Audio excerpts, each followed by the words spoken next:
What is the like intro to this show? I don't even know anymore. We've done this 25 times. 5 Because remember, times. last week you said that 24 was your favorite number, SpongeBob Yeah. joke, blah, blah, Yeah. blah. Hey, Robert.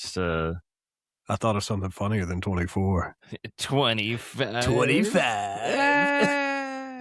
Hey, everybody. Welcome to Pool Party. I'm Paul, the one with the hair. I am Robert, the one with no hair. Without. Yes.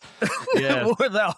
Robert's the one without. Yeah. Yeah, we'll talk about that. But first off, thank you for everybody for listening and subscribing and supporting and commenting and sharing, and to the few people that have like added our shorts to their favorites. That feels great and feels awesome. We are still on a mission to 50 subscribers to give out a gift card.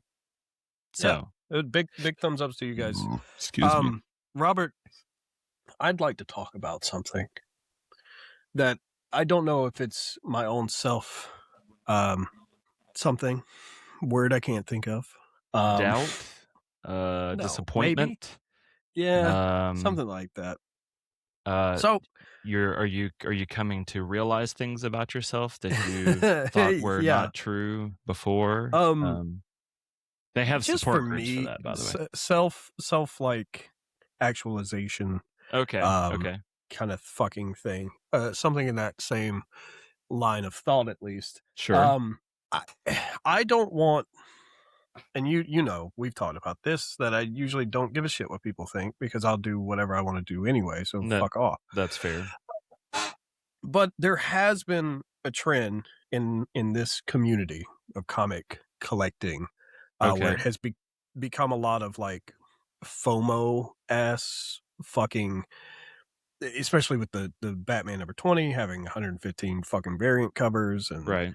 All that shit. So I'd like to just elaborate on that a little bit. That me personally, I don't know how Robert is. I can't speak for Robert. He's too bald. Fair. Fair. I don't collect comics because of FOMO. I don't collect anything because of FOMO. I don't give a shit about missing out on something. Unless it's like a multiplayer game and my buddies are playing it without me and I'm like, oh, I'm sad and poor. But also I don't get stuff because, oh, it's a new hype thing. Like, I didn't get into Absolute Batman because of that. I put off getting into Absolute Batman. You remember this. I did not get it when it first came out. Right. And I don't know how you are with that. Like, I know we have talked about it striking back up interest into comics in general. And that's probably true for a lot of people. Same thing goes for the covers I collect. I don't collect the covers because I'm like, oh, it'd be worth money. Right. Good money. No, I collect them because I like fucking art and I think it's neat. And, you know, like, am I the most knowledgeable person about comic books? Fuck no. I'll probably be wrong. Not often. But I'll probably be wrong. People in the comments. You've been wrong so many times. So many. But I've never claimed to be the best knowledgeable person. So I know Robert has. He's like, or you've said I've been more knowledgeable about shit anyway. Right. But I like comics, and I've liked comics for a long time, and I like art, and I appreciate. That's why I like Dork so much. Like, the art's so good in it. So I personally have genuine interest in characters and stories and things like that. I actually read these fucking things. If they get damaged, sometimes I'm upset. But it's just a comic book. Right. I'm not worried about what it's going to be worth fucking 5 years down the road. I'm an artist. I appreciate things like that. I like it. I could just buy a poster of these things and I'd still appreciate it the same amount, but I like reading them too. So, whatever. I know some people would come out and be like, oh, well, all you get is Absolute Batman, or all you get is like the hyper focused shit that's in the mainstream of the community. That's bullshit. I've shown it. I get what the fuck am I reading this for? If not for the fact of my love for this series. Right. Like, Dark Souls is great. Not this book, but Dark Souls in general is it's usually great. So, I think on some level, we need to start giving more people in the community a break and stop just assuming everybody. It's not coming at me. This isn't coming from a place where I've been attacked, but I've seen other people online getting that kind of fucking attack. And I don't appreciate it as someone that's heavily involved in the community, especially now that we have podcasts or anything. Let people collect shit for whatever fucking reason they want to collect it. Stop fucking Yeah. gatekeeping. Um, like I'm on a journey of discovery, and I have been ever since I got into comics. I Same. I wanted to discover something new and interesting. That's why I got into Dork. Other than the art, it was new. It was interesting. Maybe there was some FOMO after all of them sold out, but I was like, why is it so? Why is it Right. sold out? I What's want to know what why. I want to sparked that interest like. compared to I everything didn't else? go on. Right. Yeah, I didn't go online and look up like the story or whatever. I went and bought the book and I read the fucking book and I enjoyed the book. I don't care that I have the 5th printing or whatever. Right.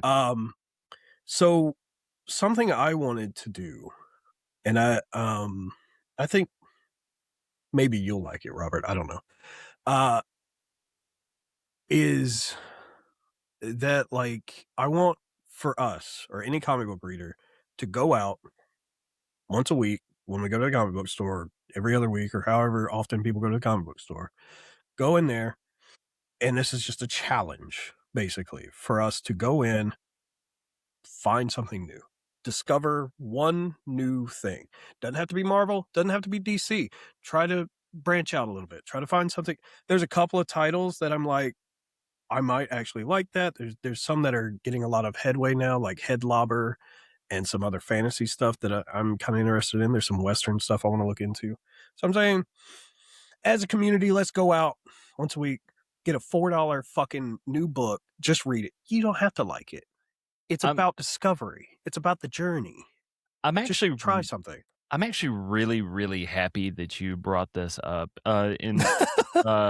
Because I did It's that this weird. past week, actually. We didn't plan this, by the way, No, people. we This is didn't at all. like So I I picked don't up talk to Robert during the week. Pisses me That's off. true. Very It's true. just No, I picked up Odin number 1. Oh, okay. Um, no particular reason. It seemed like My nose is itchy. I didn't read up on it. I didn't read the synopsis of it or anything like that. I don't really know why I picked it up, actually. I thought the cover was kind of interesting and kind of cool, and I was like, you know I've what? heard about it. It's a number 1. It's the start of a new series. It's something Yeah. that I don't normally get into or read into. Uh, let You know what? I'm just going to pick it up on a whim, knowing absolutely nothing about it, nothing about the author, nothing about it. I See? barely know that it's an Image book, and that's it. Yeah.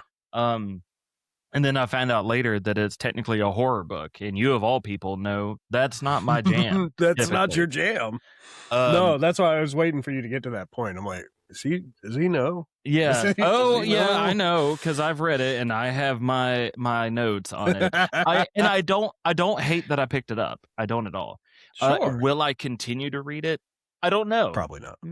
Maybe. Yeah, I don't know. Maybe I might give it one more read just to see where it Well, goes. But you know, it getting to your point, it does kind it's weird. of expand the horizon a little bit. It's like seeing what else is out there Yeah, that I might not you're be moving outside the mainstream. normally. Yeah. Right. And as a matter of as a matter of a fact, right. As a matter of fact, As a matter of I was kind of perusing through League of Comic yeah. Geeks, just kind of like getting an idea of like what's coming out, what's a new one, what's something else that I might just want to pick up on a whim.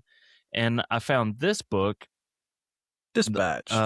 it's called Dispatched, that I'm going to pick up. It comes out like in June. Yeah, June 24th is the date for it. So it's a month out.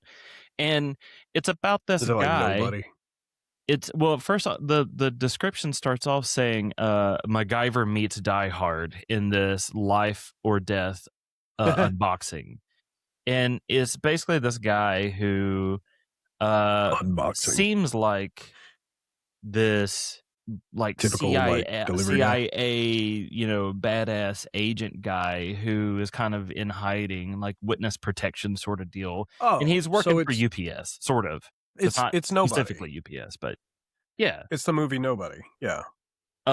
Actually, I don't know. I don't know Similar. about that. I don't know anything about the movie Nobody, but That he was like an ex like special forces guy that was just trying to live a normal life, and then people fucking came like he was like a realtor or some shit, and then people came to his house one day, and he just had to fucking throw that caution to the wind kind of fucking thing. gotcha. Yeah, ex Black Ops Yeah, agent Morgan Power is his yeah. name. But I was like, you know I what? mean, those stories are neat. I enjoy them. I'm going to give this a try. I've never bought anything from this publisher. I don't know anything about B. Clay Moore I or Daniel Gitt. I don't know anything about this, I but have it looked interesting. I have a little book. They gave me a little book that was like this publisher. It was like a preview book, a little one. Okay. Hold on. I can find it. Maybe not. I But don't know where it's at. that's kind of to Anyway, your I point have it. was I don't. rediscovery or Yeah. discovering Well, something new. that was this, right? That was Fireborn. I Right. got this not because I knew anything about the character. I know the character has appeared before in Image, apparently, but didn't have his own series. So I got this because it was, of course, absolute Batman cover. All right, an I was homage like, cover. Right. fuck it. And I immediately read it. And it's one of my favorite books of this year so far, next to Dork. Like, Fireborn's great. Go read Right. Fireborn. But it was that moment of discovery. And I think that's a lot of what comic book reading should be or used to be. That kind of gets to the And other point that you were talking about when it comes to FOMO and gatekeeping and whatever. And I've mentioned this in the Facebook group that I'm in, one of the many gajillion that are on Facebook, that I there we go. personally I don't think anybody should ever be put down or disparaged or whatever on how I'm they getting collect. knocked down. Like, Yeah. if you collect the books, I know people that collect only because of the cover art. They don't have any interest at all in the story. They don't read. They just like art. They just like the art. I That's know why I of get the people that magic cards. collect We talked about that. only number ones. I know Yeah. people that collect only slabs. I know people that only collect silver aged and modern. And there's an incredible amount of ways that people can consume the medium in some way. And there is Yeah. no right or wrong way to do it. Well, Now, the wrong way would probably be like sticking it up your butt and then I mean, you know, you could be I into don't, some you things. do whatever you like. You You know. know, But I am of the frame of mind that there is no wrong way to consume it. That yeah. consumption of it in some way, shape, form, or fashion You're only still supporting that progresses the industry. hobby more. Yeah. Like, You're still feeding the beast. right. The only people that I would And the say beast is I have an hungry. issue with are the ones that will go to The like scalpers. free comic book day and pick up all of the Dungeon Crawler Carl covers Mhm. because it's so popular right now, just to turn around and flip it on eBay. Like, you're not actually The scalpers piss me off. you're not actually The collecting. Now, I've spoken my piece on scalping a lot. right. There is a place for that as well, though, because they are also providing a service. They are also fulfilling No, the because perceived need, because they don't exist if people are not there to buy it. And people won't be there to buy it if the scalpers don't exist. the innate problem is the people that want to buy it could have just bought it for a normal price. Like, scalpers are middlemen that are just taking advantage of a system for self-purported greed. They don't give a shit. Right. I would say ultimately the scalpers are definitely, you know, lower on the list of pieces of shit. acceptability. Like this is the tier list of jobs. It's like the very bottom, like the lowest part of the tier. It's like you've got art critic, scalpers, and then, you know, above art critics probably like, I don't know. I can't say shit shoveling. That's a genuine profession, but like, I don't know, politician. You know, it's right in there. So I if don't you know. are professionally a scalper, you're the biggest piece of shit on the planet. And I hope you die. You definitely are, You have no soul. You know, lot 'cause, like, lizards are there's a higher part up of the me list than scalpers. there's a part of me that's just like, "Oh, you know, I do have this Absolute Batman first print number 1 that I bought, that I'm like, I could turn around and flip it for a really good price. Now I here's the didn't buy it problem. to do that, but That's the difference between you and that right. group of individuals. They go out, they buy it, and they try to flip it immediately because they don't care. They're Jake Paul or whoever. They don't Right. give a fuck about the actual shit. But I also, I So, mean, but the truth remains that or Logan they Paul or wouldn't do whichever. it if the buyers weren't there. So it's But the like, buyers are there because there's no product to buy because the scalpers buy it all. and we all know that reprints are a thing for a Yeah. reason, and that actually gets into something else that I wanted to talk about. But If the product was there, scalpers wouldn't exist. chance, I mean, You know what I mean? are like I mean, like the Dungeon Crawler Carl, like free comic book day version. I know for a fact there were no scalpers at my store because they had a very strict limit on people. And one of everything. But if people come into these stores that aren't like doing that and they just grab a stack and it's like, oh, fuck yourself, man. Right. You're gonna sell a free comic I book. 100% agree. But What it's like I still was unable to get one. Now I could go to eBay and buy one from a scalper, but I'm not doing that. I will literally mail you one. I have an extra. I appreciate that, but that goes beyond the point. Not everybody has a Paul in their pocket that can just send them a free comic book day. But that, to be fair, I went to multiple comic book stores. So true, fair. And I knew you were working that day, so I was like, let me grab one at this other store just in case Robert wanted one. I know you also did get the volume 1 though. I did get that. Yeah, I did get that one. So yeah, we got it too. We got it at a discounted price. Nice. I think I did as well. I don't know. Like $20 for this fucking thing. Yeah, but I mean sure. That's like the first it's like 12 of the webtoons. Anyways, for the audio people, we're talking about the first volume of the Dungeon Crawler Carl. They had another cover of this novella or trade. I didn't know if like I like this one better than the other one they had where it was like him and Donut falling through a void or something. Yeah, the other one doesn't give it. See, Donut is an absolute diva. She is 100% like the main character. Like people think Carl is, but no, it's Donut. Donut, the show cat is 100% the main character, and I don't think the other cover does that justice. So there are a couple things I actually wanted to touch on real quick because I thought it was really funny how I've gotten sucked in, how me and the rest of the world have now gotten sucked into this. Ever since Free Comic Book Day, first of all, this shit's been blowing up. Every other reel on fucking Instagram has been about Dungeon Crawler Carl. Right. Yes. Welcome to my world. I've been here since it's December. Like, and I keep sending you stuff on Instagram. And I'm like, oh, Robert would appreciate that. That's Dungeon Crawler Carl. And fucking so one thing I saw, I know they're doing an animated show. I thought it was live action. Is it live action? If it's live action, that'll be awesome. I thought it was animated. It is coming from Fuzzy Door Productions and Seth MacFarlane, which I think that's hilarious. If it is live action, I saw this thing earlier today where it's like, oh, Carl should be played by the guy from The Running Man. And I was like, that would be beautiful. I can't remember the actor's name. He's been in a few things recently. But he was in the remake of The Running Man. And the way he is in that movie and the way he has to go about things does kind of feel very at home with this series. And then someone was like, oh, and Catherine Tate, who played Donna Noble on Doctor Who, she should be Princess Donut. And I was like, yeah, she's real sassy. I could see that. She has a British accent. She's sassy. It will work out. So I thought that was fucking funny. But also, Crimson Desert updated. They let you name the animals, and I have a big fluffy white cat named Princess Donut now. Now, before the other crawler hop into the comments to blast you real quick. I know. She's not a white fluffy cat. I know.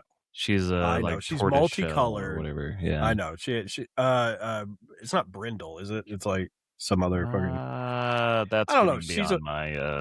She's a fluffy fucking cat, man. I don't give a goddamn fucking shit. Live action so Dungeon I personally TV series is officially in development at Peacock. Oh, okay. So he's doing Peacock again. You know, I think that's really funny. Because I think they canceled the next season of Ted due to lack of funding. How are they going to fund a live action Dungeon Crawler Well, isn't Ted with all the fantastical shit that happens, but they can't get a teddy bear to fucking move around at Peacock? Putting that out there, that might be a little difficult for their budget.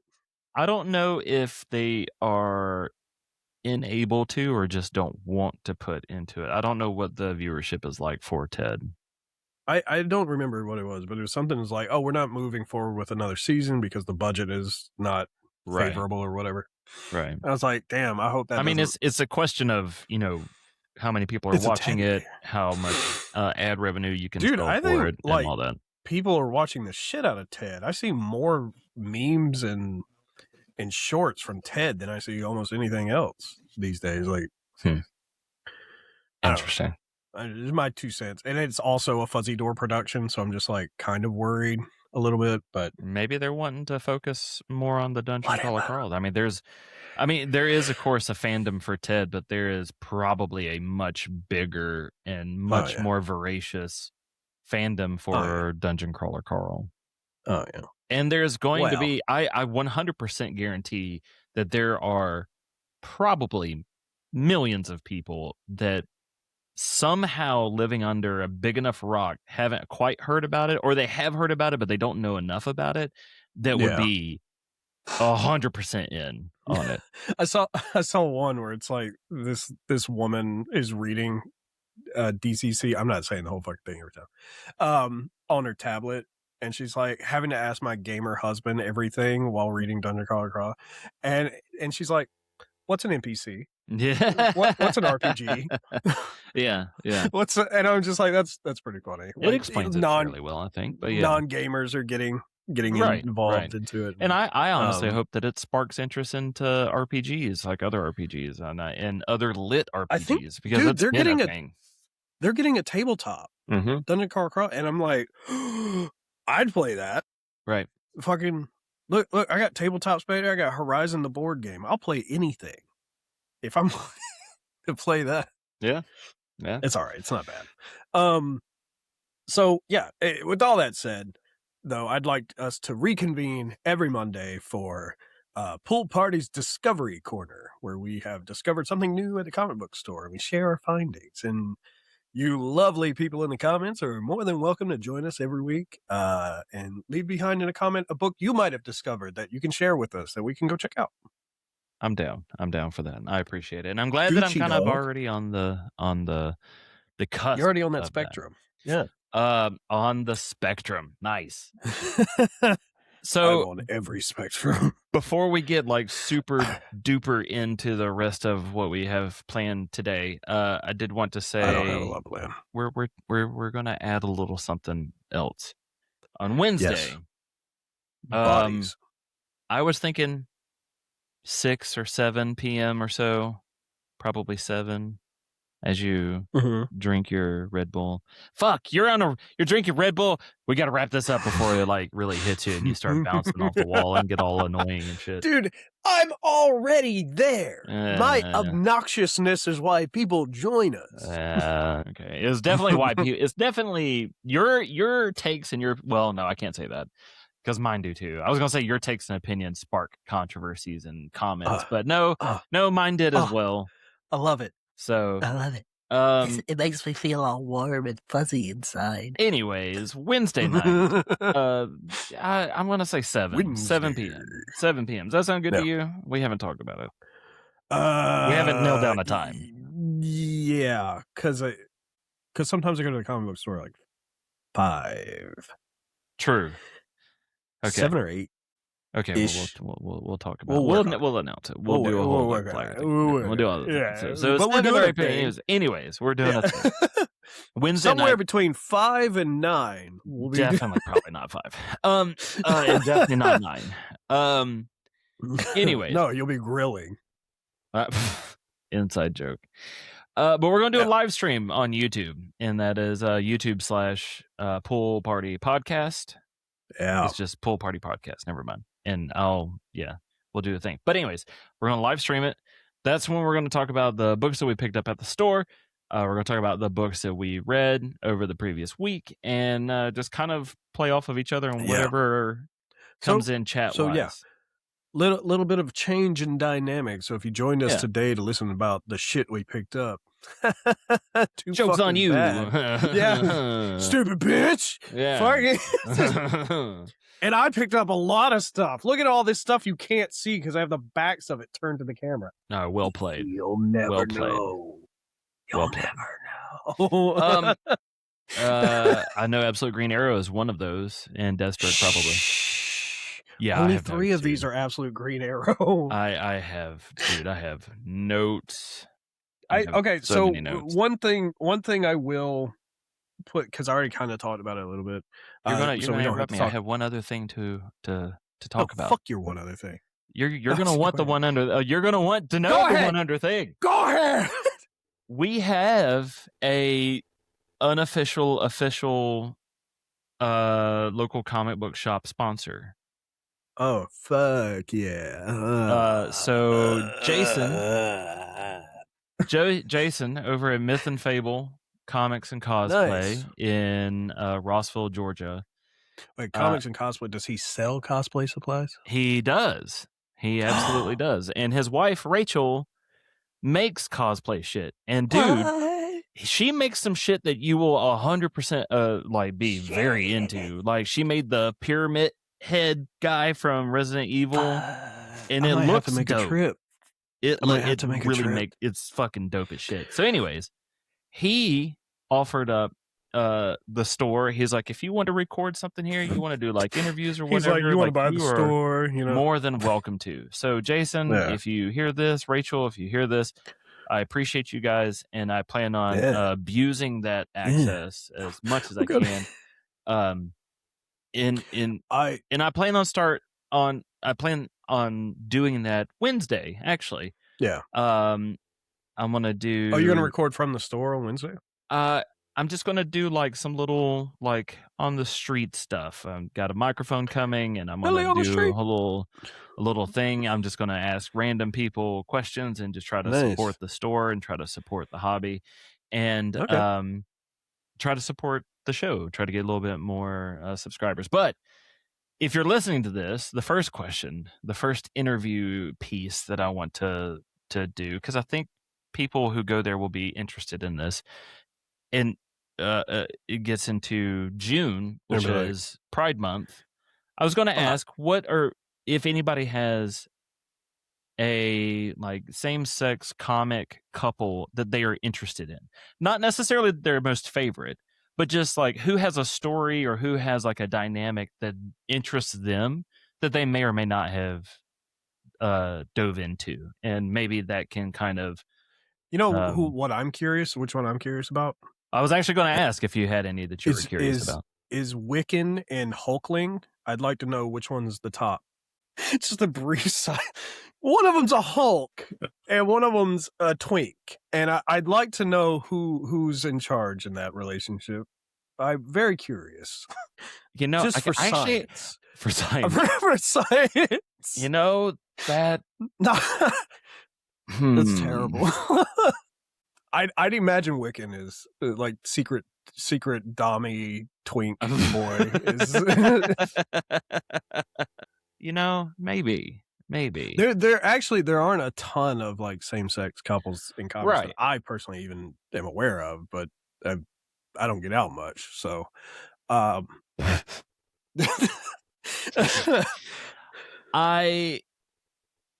was thinking as well, like I feel like the one, of course, Harley Quinn and Ivy are the most out there, most notable, iconic. I would believe.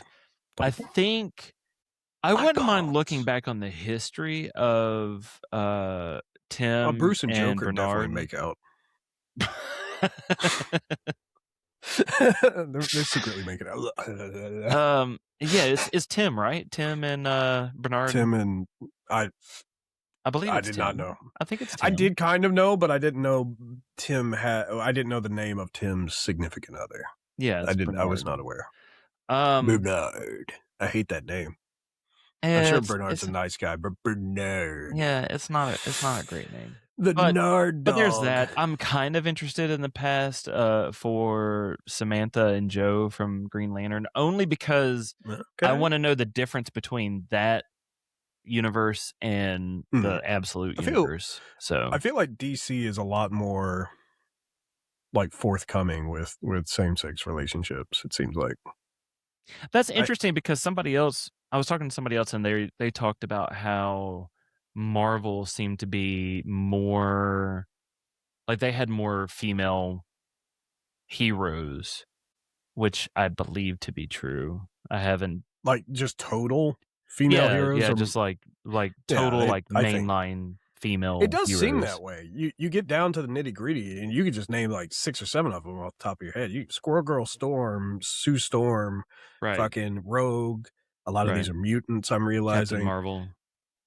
Captain Marvel, Negasonic Teenage Warhead. Hey, that's a same-sex couple. Negasonic Teenage Warhead and Kimiko or whatever the fuck that bitch's name was.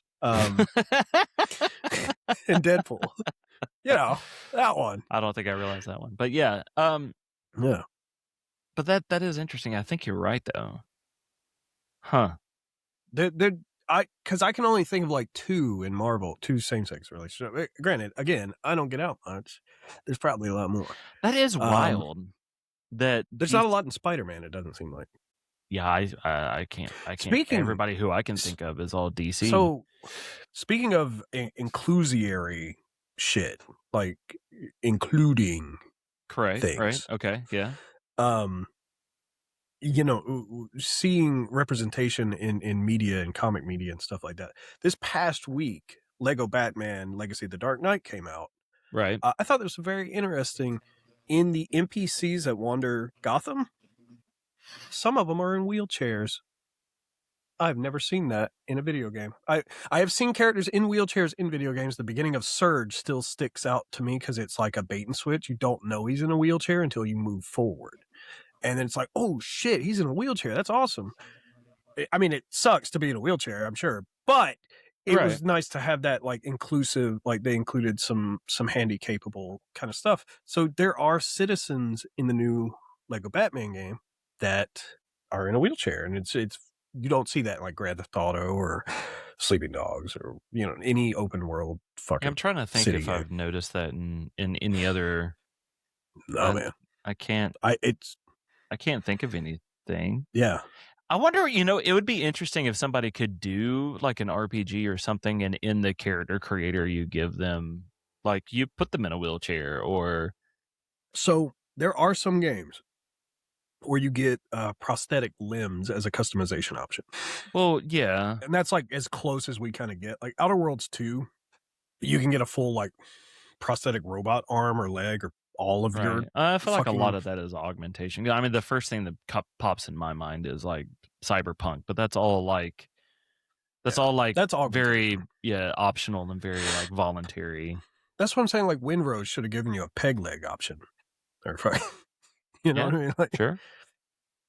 Well, all right. But I don't know. I just thought it was neat. But you were talking about like inclusivity, and there's some in the new Lego Batman. And speaking of Lego Batman,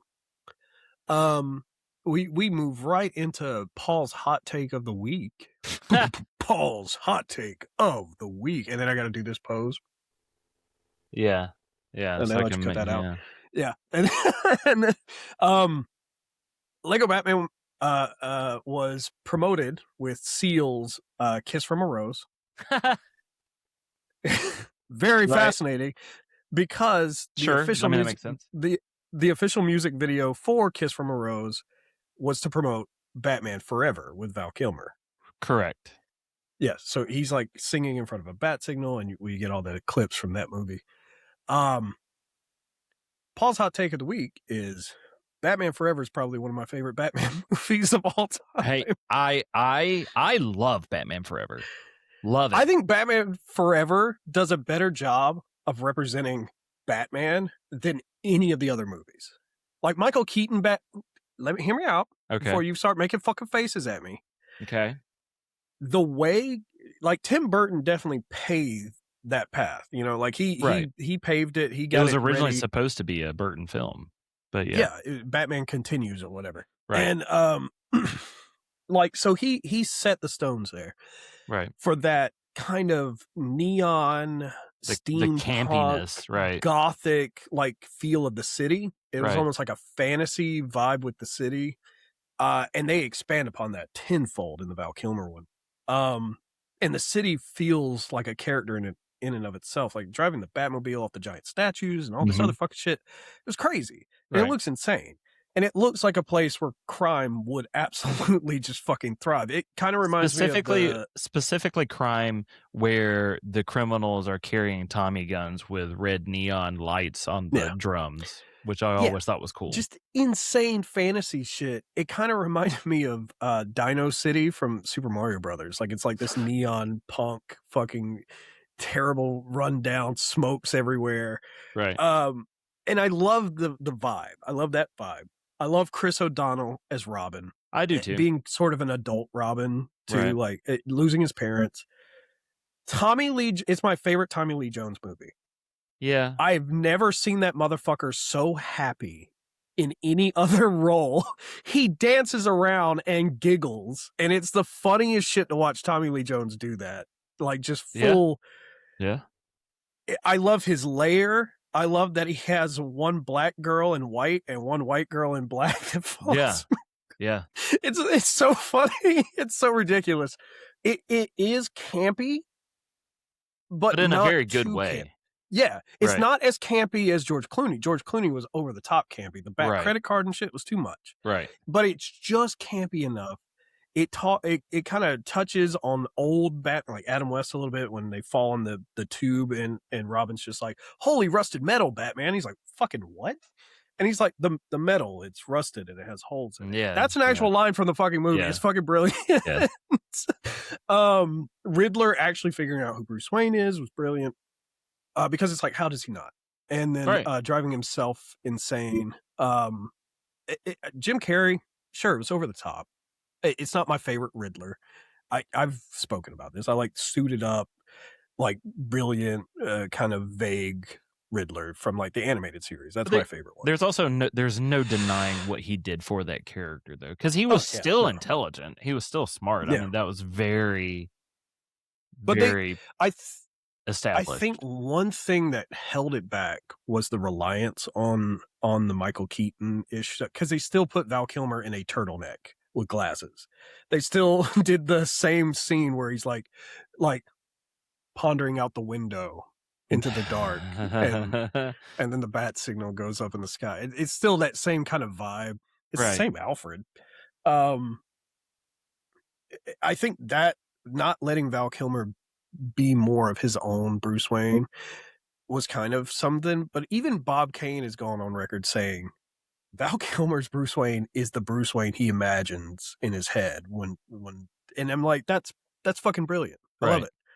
You know, and I don't know why that one kind of gets skipped over. When I hear people talking about old Batman, they're like, "Oh, I love Michael Keaton. Hate bat nipples on George Clooney." Nobody talks about Val Kilmer's Batman movie ever. And I'm like, why not? It's a brilliant movie. Go watch it again. There's a scene where he fucking glides through the city, which is we very rarely got in the Michael Keaton. He would like zip out and then he'd be in the Batmobile or whatever. Right. But like, it feels like Forever gave Batman a chance to be Batman and breathe and like do more of the comic booky stuff that we were kind of used to at that point, you know, in our lives when we watched it, and it had been out for 20 years and nobody gave a shit anymore. But yeah. I'm with you in that it's probably, I think it's the most iconic to me. To me. It's definitely not the most iconic though. I think it's more iconic. It's to me it's better and it's more enjoyable than I'm going to say to me it's more enjoyable than Batman Returns. Even though I absolutely love Batman Returns. I like Batman Returns. I like Danny DeVito Penguin. It's fine. Right. And Michelle Pfeiffer Catwoman and all. Yes. I think Batman Forever is just more fun. It is definitely more fun. I have a special place in my heart for Batman. I know you love Keaton. That Batmobile is fantastic. It's functional. I think the Batman Forever Batmobile is It is. I had it as a toy. It glowed and everything, and it was great. Mine shot launchers out of it. It has its place. It's a different experience. Yeah.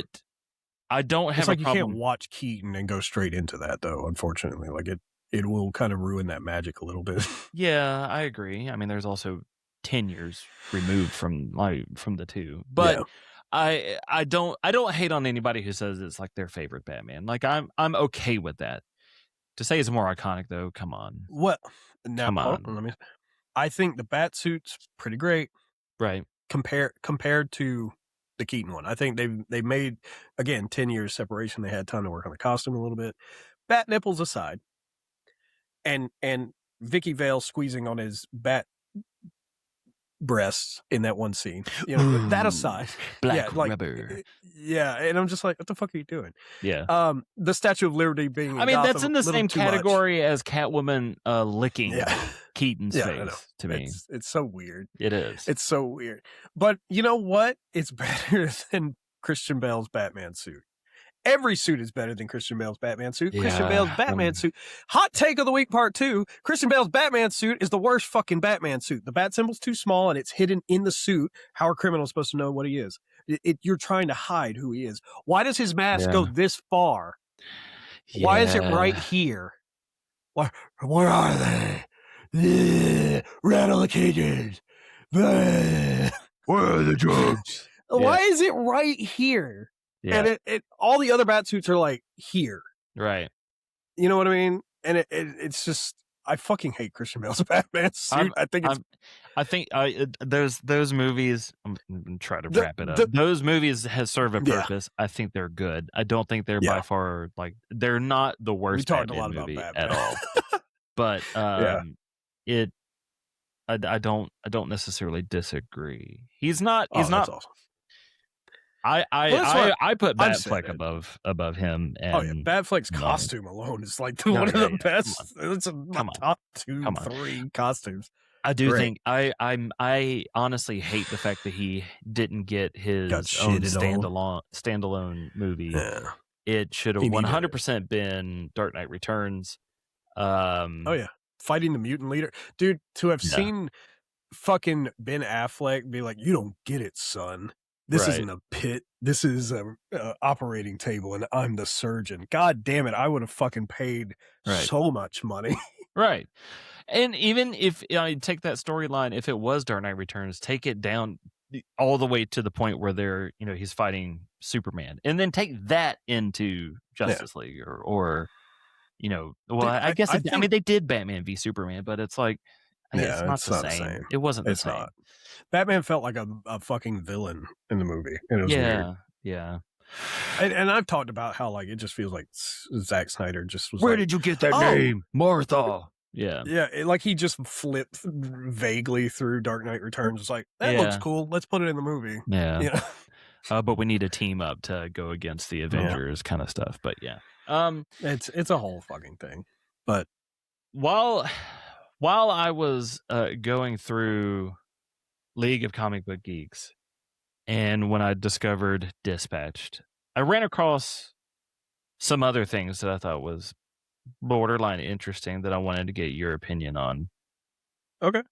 They already have reprints scheduled for like Absolute Green Arrow. They have reprints for Spider-Man, Superman. It beat out. I'm going to give you one more example. The reason why I'm bringing up the question. Okay. They already have reprints done for Odin as well. Oh wow. Among others. So they're just reprinting everything now. So at what point is it too much? At what point is, because I don't think, I mean, Odin wasn't like top 10 pulled book.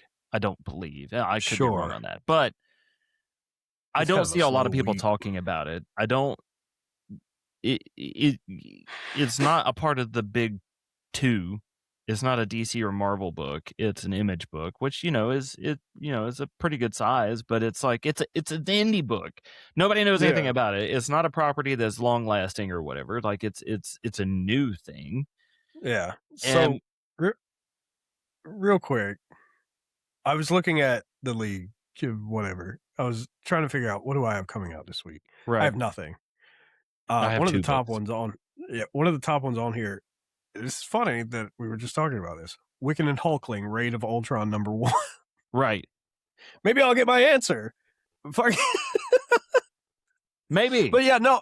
With the reprints, I feel like doesn't that come down to like sale figures, like how That's much what did I it would sell? think, but I mean, Yeah. this would have Do you think Odin been sold a done lot? and planned well before Odin even came out? Or absolute, I mean, Green Arrow, at least they have like pre-orders and shit, and maybe they did have a lot of pulls or whatever for the very first one. I mean, dude, Odin had 24 variant covers. Right. That's another thing Like, too. holy It's just shit. like what determines that? It's not based on any established. But I wonder if that was like the writer was popular kind of thing. You know what I mean? Like, That's possible or too. I mean, it is also from Image, so it's hard to say. I do know they also showed off a what you call it, a new cover for the Batman Ivy Bad Seeds or whatever, where it's like Batman's suit. So we got a lot of variants coming in general, but as far as Odin goes, dude, I don't know. I don't know anything about it other than what you just told me. It is from Image, so it could be the art, it could be the writer, it could be something. To have that many variant covers on something that's an unknown project, I'd have to do more research, and we'd have to talk about it some other time. Okay. Okay. So yeah, just a little bit of a backstory or whatever on the people behind Odin specifically, because I brought that up as an example. It's multiple Eisner Award-winning creator James Tynion the Fourth from Exquisite Corpse. okay. Marguerite Bennett from Witchblade, and a few others from like House of Slaughter and Redlands, which I've heard of. I don't know a whole lot about, but I've definitely heard of Witchblade and Exquisite Corpse. Those are the people that are behind this book. So there is that. I'm sure this number has gone up because like since the release, but it had 5,000 pulls for the first for the first issue, which is not small, but no. I mean compared to Green Arrow that's at almost 30,000. You know. Okay. Yeah. It just, to me, it seemed like I feel like a book should be out quite a bit longer before you start getting reprints. Sure. I don't know. I don't know what determines that, to be honest. I know we were talking about this too. Sorry, I'm still looking through this. You've been reading Batwoman, right? Yes. Now, because I know she flies the lesbian flag. Are her and Renee Montoya together? Well, Is now that you're another going to couple? ask me about shit that I read about and all that. Oh, you read that was this past week? Because Yeah. I just saw the cover where their like faces are almost kissing or whatever. They're really close. Okay. All right, well, we'll talk about that Wednesday. a little bit of a preview to our live stream on Wednesday. They are not together. Okay. There is a moment where Batwoman, it seems like that, kind of sort of, it's weird. It's like she makes a move or whatever, and Montoya's like, wait, what the fuck? What happened? What? She's like, I question that. Like, what are you doing? What are you doing? Kind of thing. Because she's the question. Yeah, because she's the question. I get it. Yeah. Well, before we fully wrap stuff up, I'd like to touch on this real quick because I don't want to save it for Wednesday because fuck it. I'm not going to waste my breath on it any more than I have to. I read the last book of Dark Souls. This is the superest, most depressing ass shit I've ever read in my life, which tracks. Why all right, hold up. Why is it the super most depressing shit of your life? Because we've been following Leah Fuckus over here, whatever the fuck his name was. I can't even remember his name because that's how fucking boring these books were. I love Dark Souls. I love the lore. I love falling asleep to Vati Vidi fucking talking about the lore. I have a goddamn giant ass Dark Souls poster above my TV. Like, I love Dark Souls. Sure. This book is so depressing. And it's like, oh, Leah Fuckus, you died just like all things do. And he dies. It's spoiler, he dies. The hero dies after following him for he beats a boss and then he dies. And unlike in the game, he doesn't just come back to life. He brought the it turns out his religion or order or whatever, they got the signals mixed. So what the story ended up being about was like, don't forget your past. Don't let messages of the past or whatever get muddled up for present day, because like they misinterpreted what they were supposed to do. They were supposed to protect the mother of Lily's corpse from ever being resurrected. Otherwise it would bring about an apocalypse. Generations later, it got misinterpreted as they needed to go on a great quest to find her soul and reunite it with her so she can link the fire and keep the world alight. Gotcha. Well, they do that, and then she comes back to life and kills everybody. And it's just like, the end. The end. Don't pay better attention to your grandfather, children. That's the moral of the story. And I'm like, what the fuck? What the fuck? Otherwise, you're going to release a Cthulhu on the world, and it's going to destroy everything. You dumb bastards.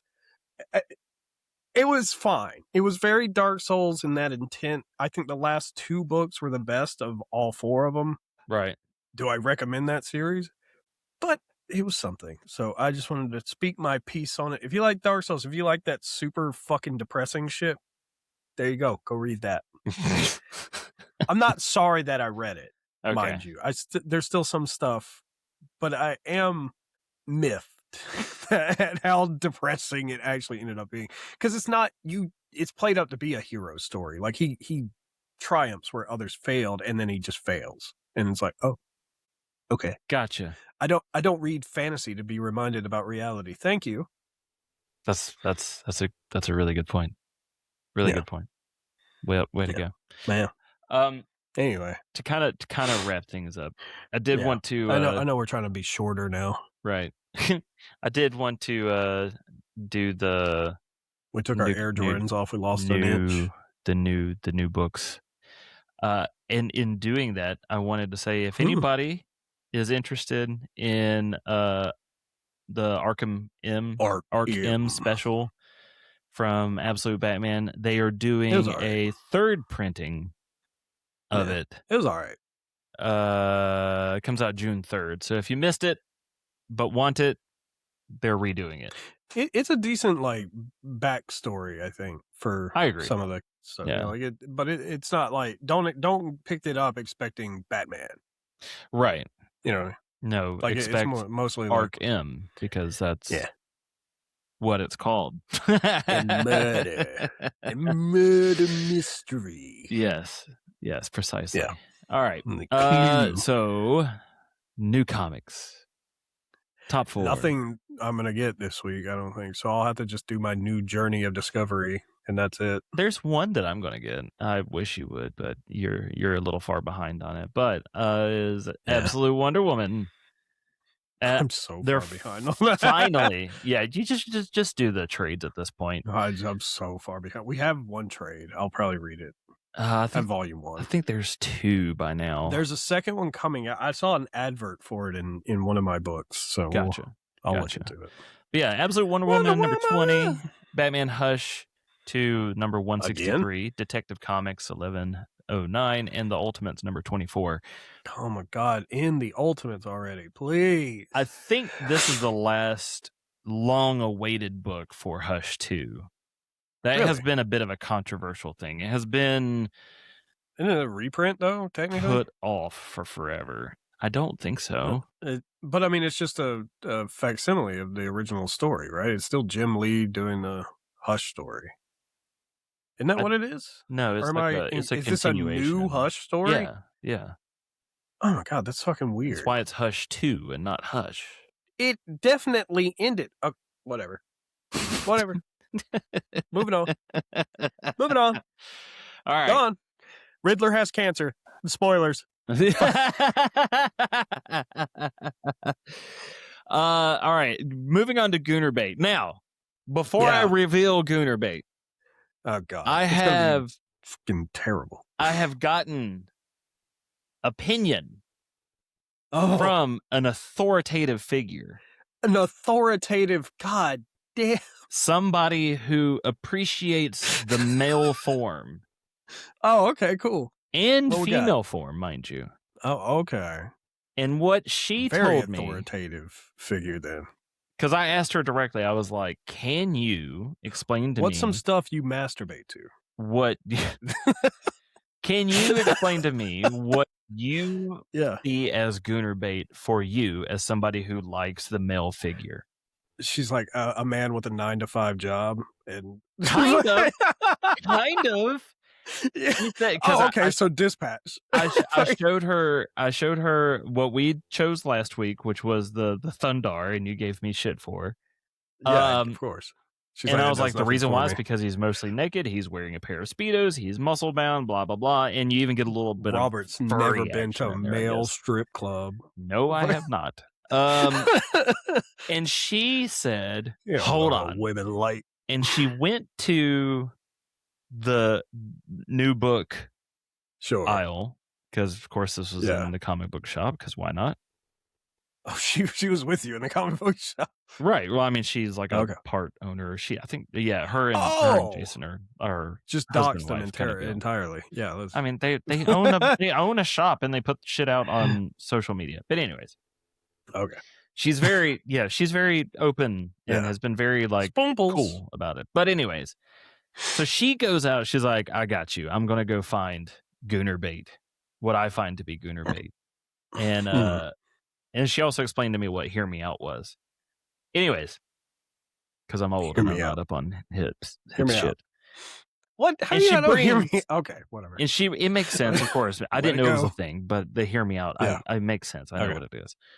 I know what it is without knowing what it was. Anyways, she explains to me, and she shows me the cover of Doctor Doom, like 2099, where he's kind of like laying kind of like nonchalant on the throne. Is like mansplaining, like his legs are kind of open or whatever, but he's very chill. Mansplaining. And she's like, not mansplaining, the split. What is it that people get all upset about? Splaying. Mansplaining. There you go. Anyways, so she's like, this is what I would consider Gooner bait. Like, he looks good. He's got a 9-to-5 job. He's a king. It's very, he got money. Nice to look at, but he's very chill, very nonchalant about it. Nightwing's butt. Nightwing did come up in the conversation. Yeah. Of course it did. I sent you that. Gun Honey also came up in the conversation as good Gooner bait. The different types of collectors, and it was just like Nightwing's butt. That is what inspired this week's Gooner bait. Okay. The Rocketeer Island, number 3. First of all, Dave Stevens variant. I am a fool for the Rocketeer. I love the Rocketeer. I thought I've not gotten into the new comic book. Was legitimately nice. Like, it's classy. In like we've talked about my love for the Rocketeer. Like, I have a puzzle back here of the Rocketeer that I've had since I was a kid. Why does that not surprise me? It doesn't surprise me at all. But also Superman Father of Tomorrow number 1, the Nemeth Malavia variant. I might get the new Rocketeer comic this week. I might start reading it. We'll see how that goes. You're 3 behind. I know. I'll just grab all 3. Nobody else is buying them. Come on. But no, I can see that. He's got a bulge out and everything. It's crazy. Yeah, I mean, come on, how can you not like that? I mean, he's like very nonchalant about it. He looks good. It's well, and he's holding a puppy. And he's got a beard that's cut clean. He's got. Was it? He's meanwhile, her nipples are sticking out through. She has no underwear on. There's a little bit of underwear there. There's a line there. There's a little panty line there. There's no what? Line. The dress goes in between her crack. What? This right here is not a crack. This is a 100% panty line right here. There's no panties. There's 0. No straps. She has nothing. You are absolutely blind as a bat. Maybe. I'm going to look it up. I'm going to pull it up. I'm going to show you. You're going to look it up. I'm going to show you. Of course, I had it downloaded or whatever, and just like, he's got a dog too. And that's what I'm saying. He's holding like a little puppy dog. How can he not be? There's a little bit of an awe factor. But yeah, Aw. so I felt this. I like week, his cape robe. What is that? right? Yeah, exactly. That's cool. No, He's a father. yeah, He's a father of tomorrow. Like yeah. exactly. It screams. Why would you not? Single like dads this? are hot as shit. Yeah. Exactly. Wait, why is he single on this? I don't think he's single. I don't know. It just says father of tomorrow. I'm assuming he's a single father. Doesn't say husband of tomorrow. That bitch is dead. Oh, we also did not talk about the comments that we got. Oh, fuck. We might have to extend it. We spent a lot of time talking about hyping up the new shit. And we also spent time talking about... Robert, real quick, because I was looking away, what's wrong with her feet? What do you mean what's wrong with her feet? Look at her feet. Hold on. Look at her shoes. For 2 seconds. Just something's wrong. Hold on. I'm gonna zoom in and enhance. Zoom in and enhance. I'm gonna zoom in and enhance face. CSI Miami. CSI Miami. I don't know. All right. What are we? Zoom. What? Also, go down. You can't tell me that's a shade. Line. That is that's shading. That's pain line. Go down. All right. What about her feet? What's going on? What do you mean? What about her feet? Look at them shoes. Yeah. What the fuck are these shoes? Where are her toes going? They look painful, but I mean, her toes are like right there. How are her feet secure in those? It's first off, it's a comic. Secondly, it's perspective. Stop asking stupid questions all the time. Yeah, it's perspective, man. Her toes are like facing away from us, so they're going to look smaller than what you probably think they should be. Them some wild shoes. They are wild shoes. That's some wild shoes. I like how she got her ass all out, and we were like, man, what's up with her shoes? You were like, what's up with her shoes? But yeah, that's 100% a panty line. That's not. That's the curvature of the earth. That's not. That that's not. That's a panty line. That's not what that is. Shading. I hate you so much. I really do. Comments. Yeah, this is how we'll close out episodes on Mondays from now on. It's just that's comments. not a bad idea. Like comment, like little like replies or whatnot to our and community. I'll do the voices people's of everybody. The first one that I have. It's from Patico 77. 77. This is replying to you talking about a lot of this is from our MJ.